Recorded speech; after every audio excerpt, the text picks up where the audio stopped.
Le réseau Cogeco vous présente Mythes et complots. Mythes et complots. Phénomènes étranges et inexpliqués. Histoires insolites. Énigmes non résolues.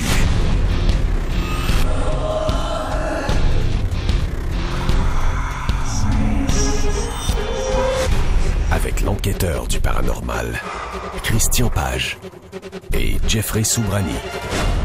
Bienvenue à Mythes et complots. Christian, salut. Salut, Jeff. Spécial Halloween aujourd'hui. Oui. Mesdames, messieurs, nous parlerons de sorcières, de sorcellerie. Et on va faire un exercice de généralisation qui est bon dans ce cas-ci. On a 1 heure et on va expliquer les sorcières à travers l'histoire. On va remonter au Moyen-Âge, à la Renaissance. On va parler évidemment des grandes chasses aux sorcières. Et tout ça en 1 heure. Alors, on a catégorisé en 3 parties. Oui. 3 raisons.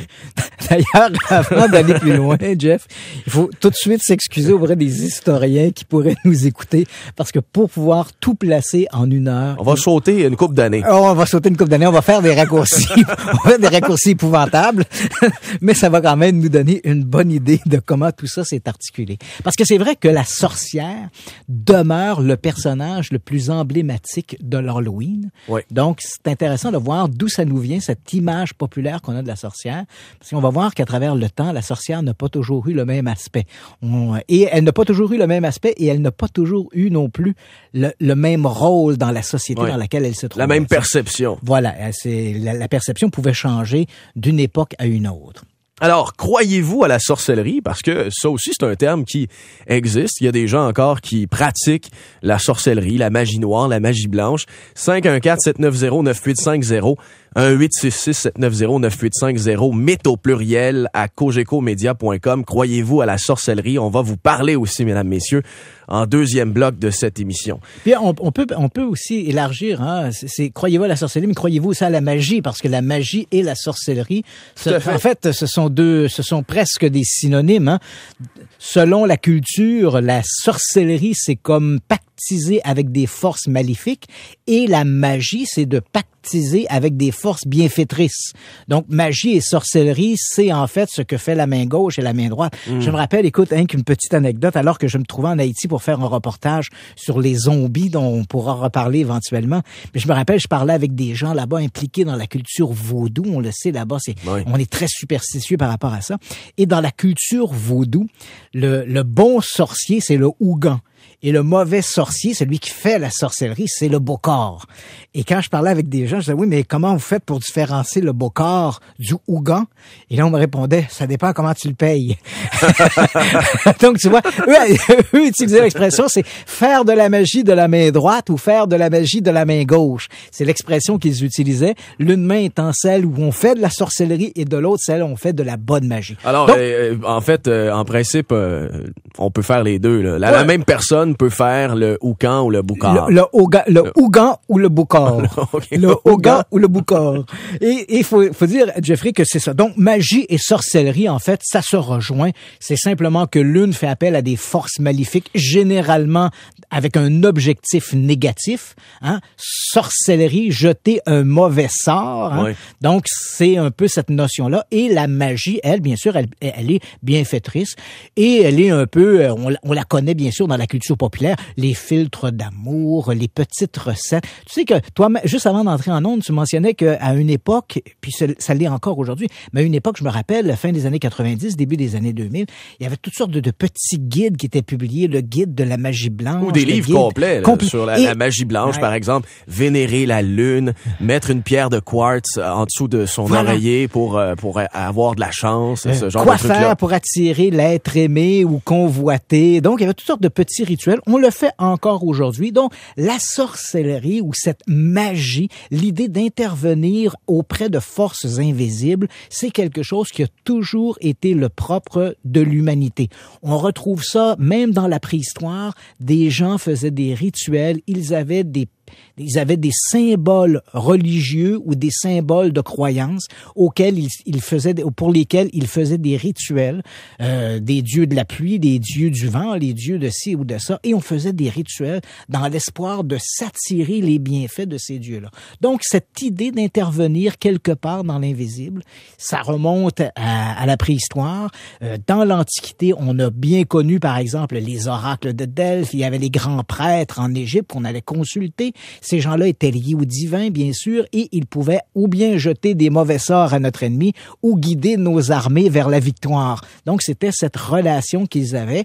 Et encore aujourd'hui, on retrouve cette même culture omniprésente, même dans la culture occidentale. Et les chasses aux sorcières, Christian, oui, c'est pas nécessairement lié à la sorcellerie. Non, il y avait plusieurs mécanismes à ça, mais il faut quand même dire qu'on a parlé des rites religieux, et ces rites religieux, très rapidement, on va le voir avec l'avènement du christianisme et du catholicisme à partir du 3e et 4e siècle en Europe. Faut dire d'abord que elle-même, la religion catholique, est pleine de symboles religieux et de symboles de rituels magicaux-religieux. Quand on entre dans l'église, on se signe avec de l'eau bénite. Durant l'homélie, on va se lever, on va s'asseoir, on va s'agenouiller. Tout ça fait partie d'un rituel parce que quelque part dans l'invisible, on a une relation avec cet invisible.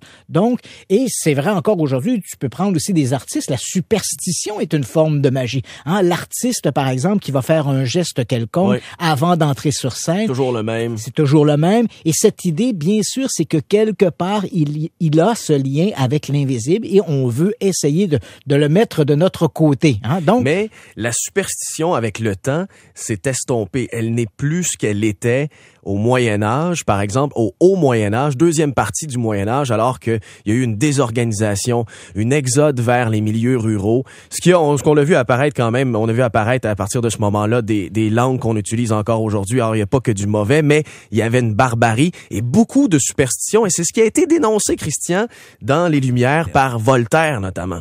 Effectivement. Et dans la sorcellerie, il y avait bien sûr l'aspect de superstition, mais il faut quand même aussi se rappeler que la sorcellerie, on a une sorte de conséquence aujourd'hui qui est tout à fait réelle et qui relève de cette sorcellerie.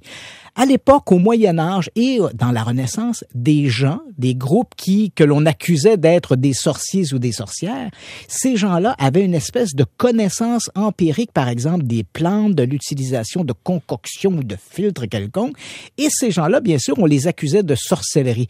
Encore aujourd'hui, dans des communautés, on utilise des plantes comme médecine, et il y a toute une discipline scientifique qui s'appelle l'ethnobotanie, où on envoie des spécialistes, des chercheurs à travers le monde dans des communautés souvent qualifiées de primitives pour voir comment ces gens-là vont faire une utilisation de certaines herbes, parce que à partir de là, bien sûr, on peut trouver les éléments actifs de ces plantes et en développer des médicaments. Et ça, on a tendance à oublier que tout ça a fait partie à un moment donné d'un grand tout qu'on a appelé la sorcellerie. Mais tu le mentionnes bien, arrive cette fin du Moyen Âge, parce que le Moyen Âge intervient aux alentours à peu près de 1450, c'est la fin du Moyen Âge.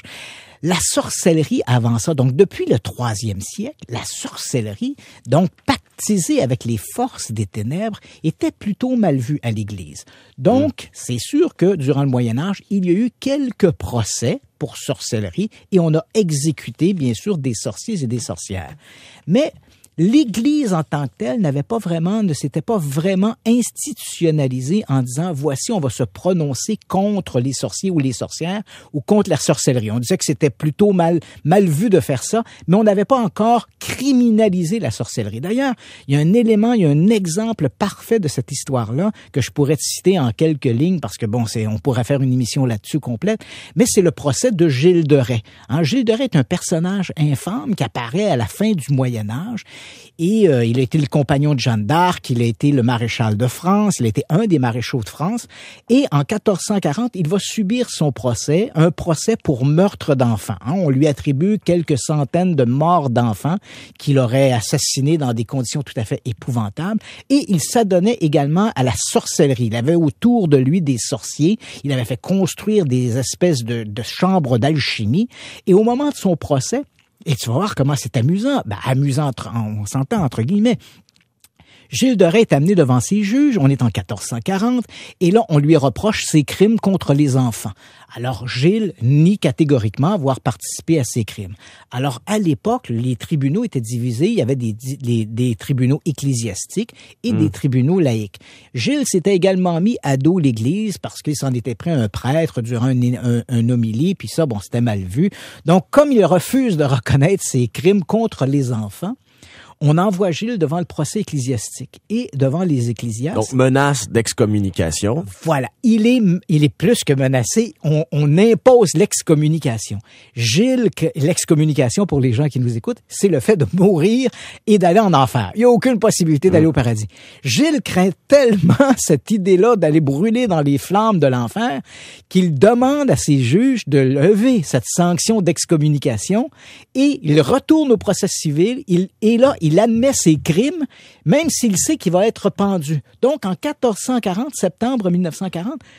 1440, oui. Gilles de Rais est exécuté, non pas parce qu'il s'est adonné à la sorcellerie avec des sorciers, mais parce qu'il a commis des crimes contre les enfants. Et les sorciers qui l'accompagnaient dans ses œuvres, eux seront tout simplement libérés sans être inquiétés outre mesure. Donc, les croyances, les superstitions sont tellement fortes à la fin du Moyen Âge que on préfère être pendu plutôt qu'excommunié. Dans le cas de Gilles de Rais, c'est ça, effectivement. Il préférait être pendu plutôt que d'être excommunié. Donc, mais on voit aussi la position de l'Église. Par rapport à la sorcellerie, on n'en est pas encore à des procès ouverts. On ne criminalise pas la sorcellerie comme on va le faire à la Renaissance. On donne une petite claque sur les doigts puis on dit « va-t'en chez vous ».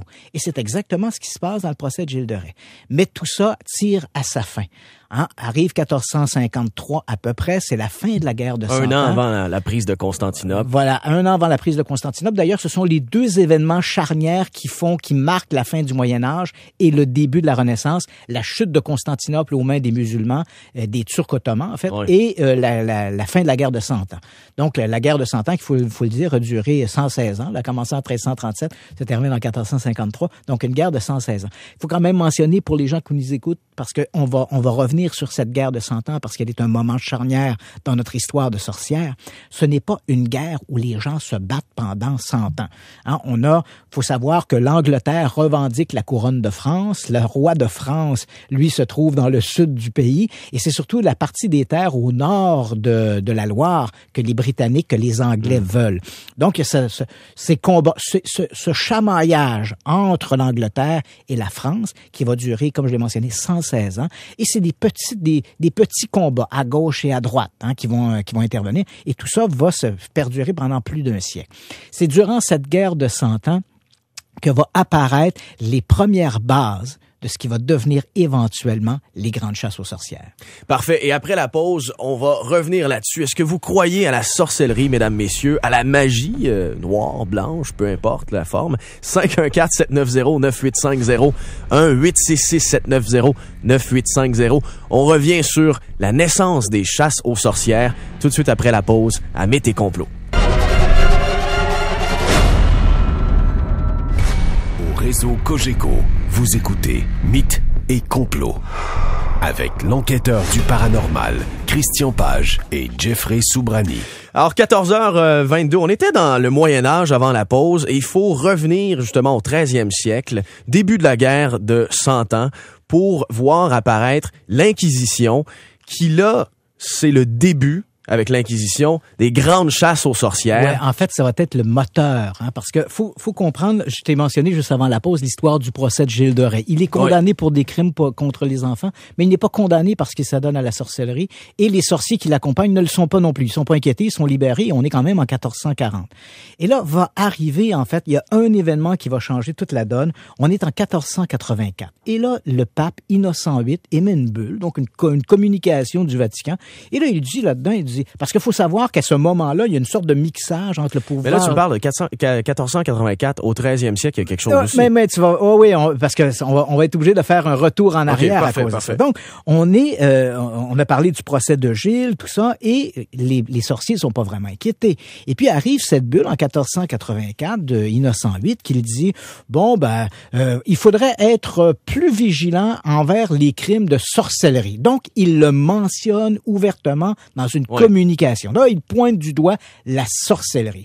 Le pape, lui, n'est pas un juge. Hein. Il s'impose pas comme un tribunal. Mais, tu l'as mentionné, à partir du 13e siècle, s'est développé en Europe, l'Église a mis en place des mécanismes de jugement, des tribunaux, ce sont les tribunaux ecclésiastiques, qui ont commencé en France au 13e siècle. Or, ces tribunaux ecclésiastiques sont toujours en quête de bons suspects à pourchasser.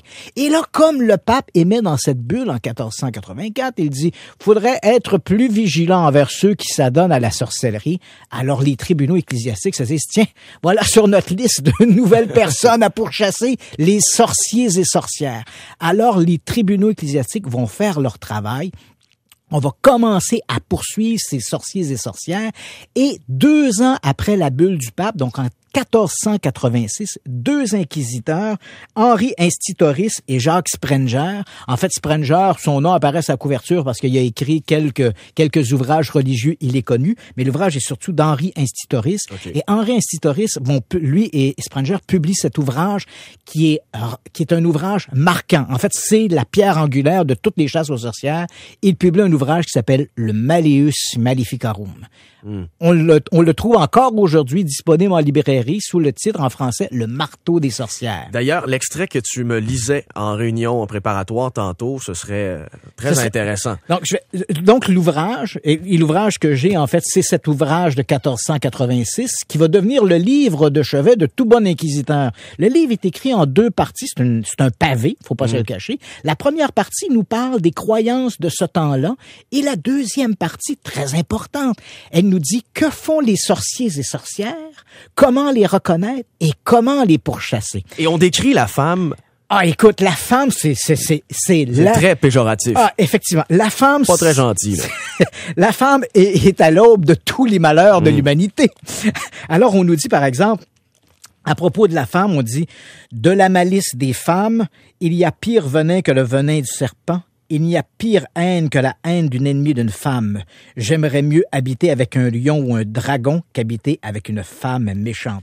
Toute malice n'est rien auprès du malice d'une femme. » Et plus loin, on peut lire « Mais puisqu'au temps moderne, la perfidie de la sorcellerie se trouve plus souvent chez des femmes que chez les hommes, comme l'expérience l'enseigne, nous qui cherchons à mieux fixer la cause, nous pouvons dire, complétant de ce qu'il a été dit, parce qu'elles sont déficientes dans leur force d'âme et de corps.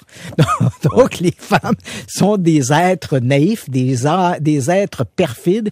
Et dans cette vision, il faut quand même se rappeler, en cette fin du Moyen-Âge, début de la Renaissance, on est dans un monde très manichéen. Hein?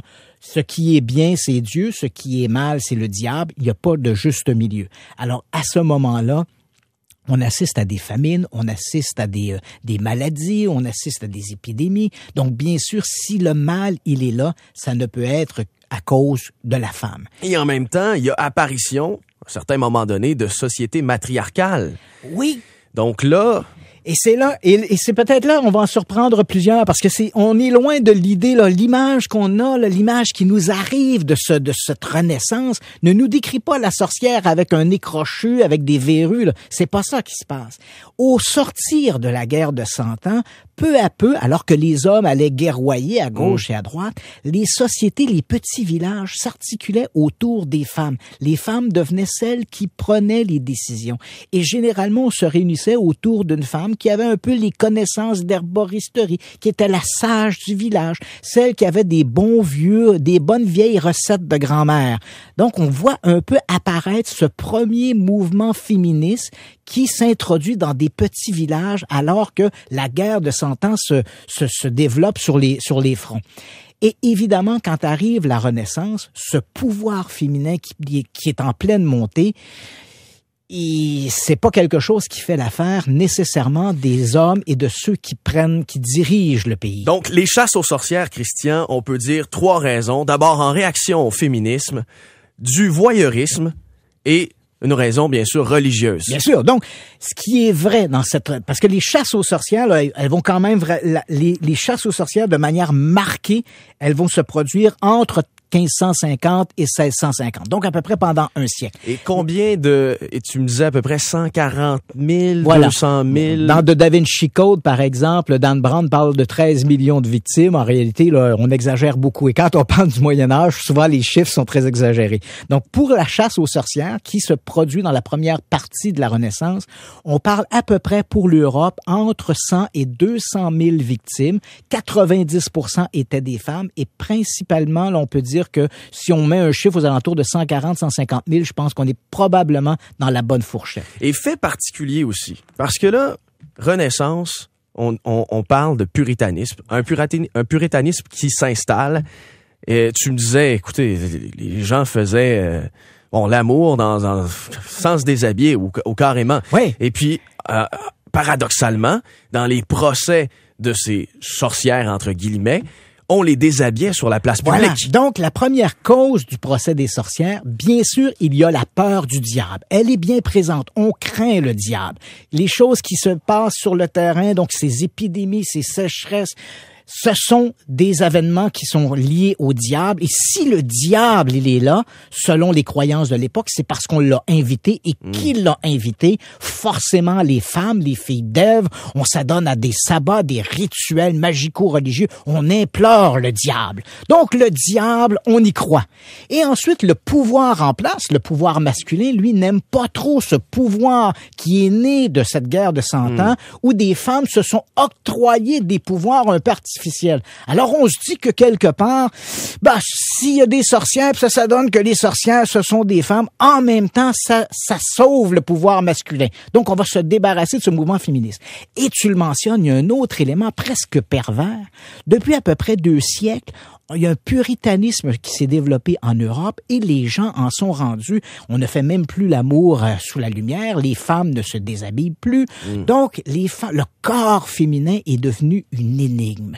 Et soudain, dans cet ouvrage écrit par Institoris et Springer, le fameux marteau des sorcières, le Malleus Maleficorum, on nous dit que toutes les sorcières portent une marque en elles, le stigma diaboli.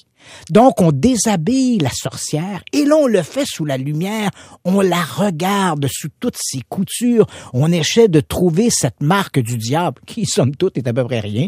Un grain de beauté, une tache, une cicatrice. Donc, bref, toutes ces femmes ont bien sûr, on va trouver chez ces femmes ce fameux stigma diaboli et sur la foi de ce stigma diaboli, les dénonciations d'autres personnes qui, sous la torture, évidemment, admettent à peu près n'importe quoi. Oui, j'ai vu Madame X, j'ai vu Madame Y, Mademoiselle X, je les ai vues prendre part à des sabbats. Alors, tout est en place. Il y a une œuvre remarquable, d'ailleurs, de cette période-là.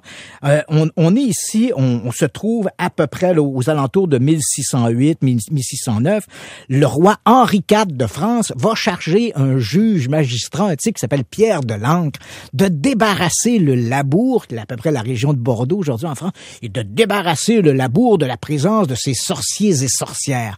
Alors Pierre de l'Ancre se rend sur place et pendant des mois va mener son enquête et il va envoyer au bûcher, parce qu'il faut dire qu'en Europe, on exécute les sorcières selon son modèle. Hein? En Espagne et en Allemagne, on brûle les sorcières. En France, on les pend et on les brûle. En Angleterre, on les pend. Et il faut quand même le dire aussi, à partir du 15e siècle, c'est l'Inquisition espagnole qui va dominer tout. Elle a beaucoup plus de mordants. Et comme elle a du mordant, tous les autres tribunaux ecclésiastiques vont s'enligner sur le tribunal ecclésiastique de l'Espagne.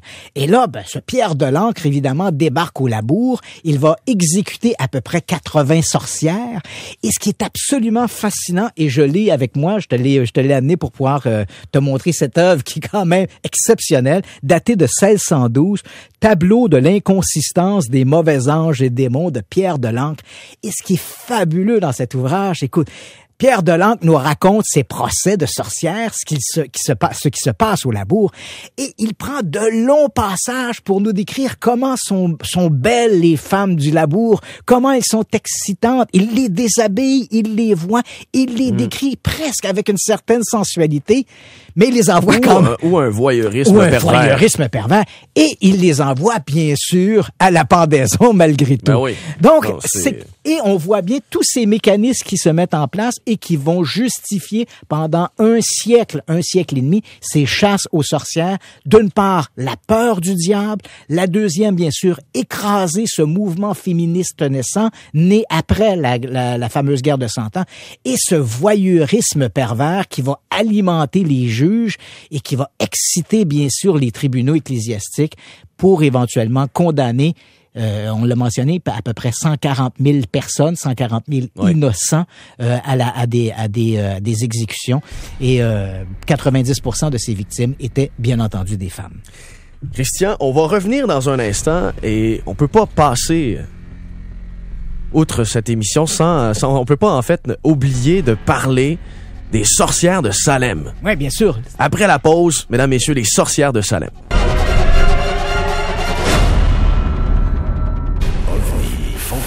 Apparition, possession. Christian Page nous explique l'inexplicable au réseau Cogeco. Et on parle des sorcières, des chasses aux sorcières. On était à la fin du Moyen-Âge, tantôt à la Renaissance. Les grandes chasses aux sorcières, en raison d'un voyeurisme, du religieux et en réaction au féminisme. Donc, on a 3 raisons qu'on a dépeint pour vous aujourd'hui. Et les sorcières de Salem maintenant, Christian, il y a une différence, il y a une particularité à ce qui s'est passé au Massachusetts, pas très loin d'ici, au nord de Salem. Ouais, en fait, lorsque l'on parle des sorcières, c'est vrai que si on aborde la question des sorcières dans la rue, 9 personnes sur 10, dès que vous lui parlez des sorcières, c'est le nom des sorcières de Salem qui vient en tête. Pourquoi? Bon, il y a la pièce d'Arthur Miller qui était adaptée au cinéma, etc. Donc, on connaît bien cette histoire-là. Mais aussi parce que c'est à nos portes. Hein? Salem, la ville de Salem, au nord de Boston, est à quelques heures d'ici. Et c'est vrai qu'on est en pleine période de l'Halloween et c'est vrai que la ville a capitalisé sur son histoire et durant la période de l'Halloween, c'est comme si ici on fêtait la Saint-Jean-Baptiste. Pour eux, c'est cette période de l'Halloween qui est très festive. Donc, mais les sorcières de Salem, c'est un cas très particulier dans le cadre des grands procès de sorcières. Alors qu'en Europe, les chasses aux sorcières commencent à tirer à leur fin. Tu as mentionné Voltaire, le même Voltaire, et en fait, au siècle des Lumières, les grands penseurs vont attirer l'attention sur ces procès de sorcières. Et l'un d'entre eux, je crois que c'est Voltaire, qui dira, on a les chasses aux sorcières envoyé plus d'imbéciles à la mort que de véritables sorciers ou sorcières. Là, donc, Voltaire, il faut dire qu'il était...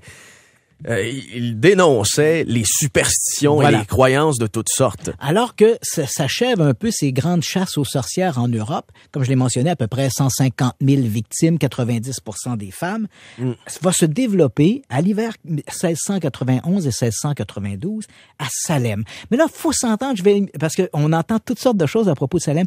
Le village de Salem, la ville de Salem que vous visitez, n'est pas la ville d'où venaient les sorcières. Et ça, tu vas voir, ça a joué un rôle très important. Juste au sud de Salem, en fait, un peu à l'ouest, sud-ouest de Salem, il y a une ville qui s'appelle Danvers.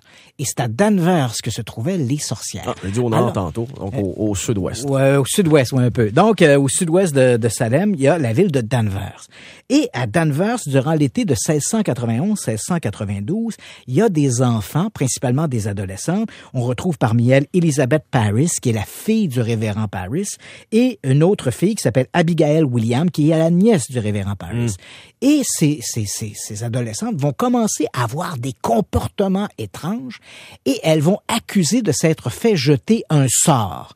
Alors, il faut comprendre... donc, c'est exactement les mêmes personnages que dans la pièce. Oui. Donc, ce sont ces personnages-là et ils commencent à dire, ils sont proches, ils sont liés avec le révérend, donc il doit y avoir quelque chose là-dedans. Elles ont des comportements étranges. Ces comportements sont bien sûr rapidement suivis par d'autres fillettes, d'autres adolescentes qui vont présenter les mêmes symptômes. Et là, bien sûr, puisqu'il y a des symptômes étranges, il doit s'agir du diable. Alors, on cherche des gens, et là, les fillettes, qui a jeté un sort? Elles vont commencer par pointer du doigt, par exemple, une servante, Tituba, qui vient des Antilles, qui a d'étranges rituels. Donc, on se dit que ça doit être un peu Tituba qui a initié les fillettes à cette culture un peu vaudou, étrange et bizarre. Donc, le diable, c'était peut-être la porte ouverte au diable. Et là, rapidement, on va se mettre à accuser toutes sortes de gens dans le village d'être possédés ou à tout le moins d'avoir invité le diable. Et à ce moment-là, ce qui est assez étrange dans le cas des procès des sorcières de Salem, c'est qu'il n'y a pas que les gens qui présentent des symptômes étranges, les animaux aussi sont malades. Donc, alors que des gens tombent malades à Salem, en fait, à la ville de Danvers aujourd'hui, alors que des gens tombent malades, il y a aussi des animaux qui sont malades. Alors, comme on se dit que le diable doit être dans la cabane, on décide de faire un procès. Et évidemment, il y a des petits éléments de vengeance qui s'inscrivent là-dedans, parce que la ville de Salem que l'on connaît aujourd'hui, à l'époque, s'appelait Salem-Nord. Donc, il y avait Salem-Nord et Salem-Sud. Les sorcières étaient toutes de Salem-Sud et les juges étaient tous de Salem-Nord. Parce qu'à l'époque, c'était des Quakers, c'était des puritains et la ville s'était divisée en deux. Les gens qui habitaient la ville de Danvers aujourd'hui étaient un peu plus libérales, ce qui faisait pas nécessairement l'affaire des puritains de Salem-Nord. Alors, ce libératisme, cette façon un peu libérale d'interpréter les écrits religieux aurait valu à ces gens-là d'être soudainement dans les bonnes grâces du diable. Donc, on fait un procès. De ces procès, éventuellement, 19 seront... En fait, il y aura 25 victimes. 19 seront pendus. Un sera écrasé à mort, un certain Gilles Corré. Les autres sorcières vont mourir en prison parce que elles vont souffrir de maladies. Et il va falloir des accusations contre la femme du gouverneur, parce que tout le monde dénonce tout le monde. Et là, à un moment donné, on se met à dénoncer la femme du gouverneur que l'on aurait vue également à un sabbat. Or, comme la femme du gouverneur est une femme d'une piété irréprochable, le gouverneur lui-même se dit, mais semble qu'il y a quelque chose qui tient pas la route ici. Donc, on va se mettre à questionner la réalité de ces procès de sorcières et rapidement, les gens qui sont détenus en prison seront libérés. Là, ici, on peut se poser la question, mais qu'est-ce qui a fait que pourquoi l'éclosion de ce nid de sorcellerie, de ce foyer de sorcellerie, Salem-Nord? Il y a plusieurs éléments qui sont fort intéressants ici. Et je sais que tu as l'explication. Une explication, en fait, il y a plusieurs études sociologiques qui se sont penchées sur cette histoire, qui est un épisode très important dans l'histoire américaine. Donc, pourquoi ce foyer de sorcellerie? Bien sûr, il y a un élément de vengeance. Les juges à Salem-Nord veulent se venger des gens de Salem-Sud. Oui. Donc, on va pas très loin dans les procès. Rapidement, c'est des procès expéditifs. Les gens sont vite envoyés à la potence.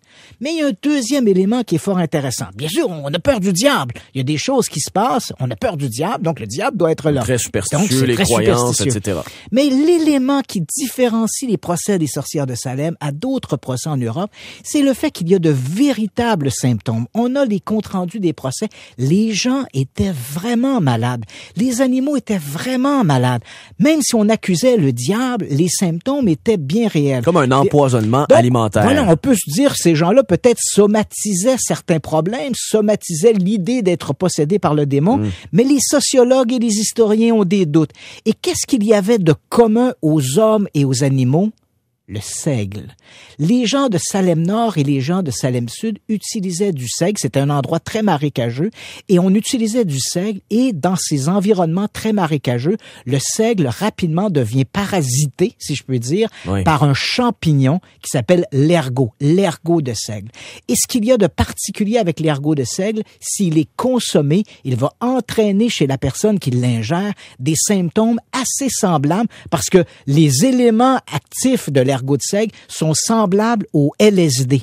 Donc, la personne qui va consommer cet ergot va avoir des hallucinations, va avoir l'impression d'avoir des piqûres sur lui, va avoir des comportements erratiques. En fait, et c'est vrai pour les humains, c'est vrai pour les animaux. Comme un champignon magique, par exemple. Comme un champignon magique. Et comme l'ergot était commun à la nourriture domestique et la nourriture des animaux, Probablement, les historiens sont prudents, mais les historiens croient qu'à l'origine du procès des sorcières de Salem, un empoisonnement alimentaire avec l'ergot de seigle. Voilà. Et je veux savoir à quel moment on a eu cette explication-là. Cette explication-là est apparue dans les années 70, après les grandes études sur le LSD dans les années 60. Merci, Christian.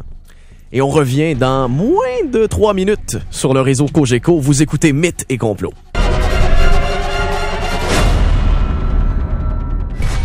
Réseau Cogeco, vous écoutez Mythes et Complots avec l'enquêteur du paranormal, Christian Page et Jeffrey Soubrani. On a parlé des sorcières à différentes époques, Christian. Qu'en est-il des sorcières d'aujourd'hui? Parce que le fait qu'on ait pourchasser les sorcières, ne pas enlever en fait cette attitude ou ces croyances, certaines superstitieuses, d'autres en fait c'est une relation avec la nature, et cette relation avec la nature, elle perdure encore aujourd'hui. Donc il y a un mouvement qui s'est développé où des gens croient effectivement à ces forces invisibles de la nature, le respect de la nature. Ces gens-là, bien sûr, ça donne à ce qu'on pourrait appeler ou qualifier de sorcellerie, mais tu comprendras, le mot sorcellerie a été tellement stigmatisé avec ces procès à la Renaissance et aussi les procès des sorcières de Salem, que ces gens-là ont changé le nom. Maintenant, ces gens-là, ça donne le nom de cette religion, cette minorité religieuse, c'est le Wicca ou les Wiccans. Donc, c'est un nom gallois, anglais, qui veut dire le sorcier ou celui qui sait. Ces gens-là, donc, ont un peu une vision ésotérique du monde. Ils ont une relation avec les forces de la nature. Donc, c'est une religion proche de la terre, proche des énergies de la terre. Donc, un peu ce que faisaient au Moyen-Âge ou à la Renaissance les sorciers et sorcières. Mais évidemment, on n'utilise plus le terme sorcier parce que beaucoup trop stigmatisé par l'histoire. Cela étant dit, s'il y a des gens qui nous écoutent, qui voudraient un peu poursuivre un peu cette réflexion sur la sorcellerie, j'ai 2 ouvrages, qui sont des incontournables et que les gens vont un peu retrouver les éléments sur lesquels on s'est appuyé aujourd'hui. Un incontournable, Histoire de la sorcellerie de Colette Arnaud. J'ai vérifié, ces ouvrages-là sont encore disponibles. C'est vraiment un texte qui est un incontournable. C'est un collectif et c'est incontournable pour comprendre un peu l'histoire de la sorcellerie au Moyen-Âge et à la Renaissance. Et Les putains du diable d'Armel Lebroche-Chopard, qui parle justement des procès de sorcières et un peu de tout cet aspect de la sexualité qui est exacerbée à l'époque et qui a contribué au procès des sorcières. Et t'es allé à Salem à l'Halloween? Ah oui, à quelques reprises. Comment ça se passe? C'est vraiment très festif et je le dis pour les gens qui voudraient y aller maintenant, parce que bon, on va fêter ça cette semaine, mais à 2 jours de l'événement, il est trop tard pour vous pour espérer avoir une chambre d'hôtel à Salem. Parce que c'est vraiment très festif, il y a beaucoup de gens, c'est très touristique, mais ça vaut la peine, ça vaut le détour d'aller à Salem pour voir un peu ce qui se passe, parce que la ville a capitalisé là-dessus. Hein. Même les voitures de police, le logo, en fait, le logo de la ville, c'est une sorcière sur un balai. Donc, on capitalise sur l'idée de la sorcière et bien sûr, ce 200 ans, ce 300 ans d'histoire qui ont marqué l'événement et les procès des sorcières. Mais vous pourrez aussi coucher alentour de Salem là, assez facilement dans le Massachusetts. Sans aucune difficulté. Je vois que tu as un film en DVD. Oui, on a parlé un peu plus tôt que l'histoire des sorcières de Salem est bien connue notamment par la pièce d'Arthur Miller, Les sorcières de Salem. Donc, cette pièce d'Arthur Miller a été adaptée. Toi aussi, tu en as fait un peu une référence dans le film The Crucible. C'est un film qui date de 1996, qui mettait en vedette Daniel Day-Lewis et Winona Ryder, qui est l'adaptation de la pièce d'Arthur Miller, laquelle s'est inspirée, bien sûr, des événements du procès des sorcières. Même dans le langage populaire, c'est passé. Hein, quand on dit aujourd'hui, on ne fera pas une chasse aux sorcières, c'est dans le sens, on ne cherchera pas à trouver des coupables pour le besoin de trouver des coupables. Donc, on voit que c'est passé comme ça dans le langage populaire. En conclusion, là, à la Renaissance, autour de 150 000 exécutions, 90% de femmes. Donc, on peut dire qu'il n'y a pas d'époque pour la culture de la supériorité de l'homme. C'est dans toutes les époques de l'histoire. Dans toutes les époques de l'histoire. Je me rappelle avoir fait une conférence. Et encore aujourd'hui, on le voit avec l'actualité récente. Et on le voit dans les pays occidentaux et c'est encore plus vrai dans les pays qui sont un peu à la remorque. Et je me rappelle quand j'avais fait une conférence à un moment donné où on parlait de sorcellerie, j'avais mentionné le diable le plus inquiétant de cette époque n'était pas Satan ou Lucifer, c'était testostérone. Définitivement. Et Christian, tu parlais de conférence le 4 novembre, samedi prochain. Oui, c'est samedi prochain. Donc, on a parlé de cette opposition en parlant de sorcellerie, science, l'ergot de seigle, tout ça. Justement, ma conférence le 4 novembre prochain au Centre Roussin à Montréal sera justement le paranormal ou à l'épreuve de la science. Donc, comment la science s'est penchée sur des phénomènes paranormaux et qu'est-ce qu'on peut en dégager de l'étude de ces phénomènes. Si les gens sont intéressés, c'est une conférence, c'est une première. Je l'ai jamais présentée, c'est une toute nouvelle conférence. C'est samedi, le 4 novembre prochain.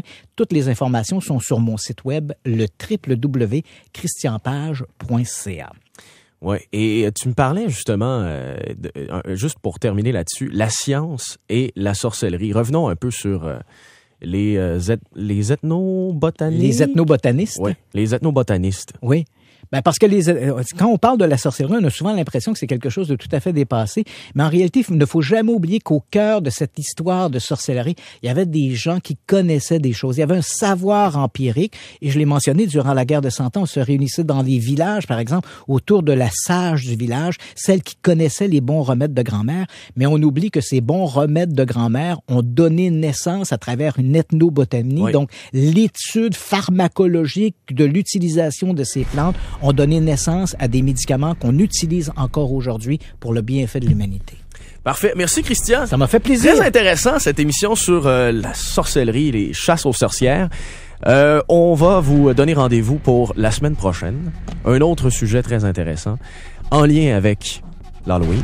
À la semaine prochaine, 14h. Salut, Christian. Salut, Jeff. Merci d'avoir été là.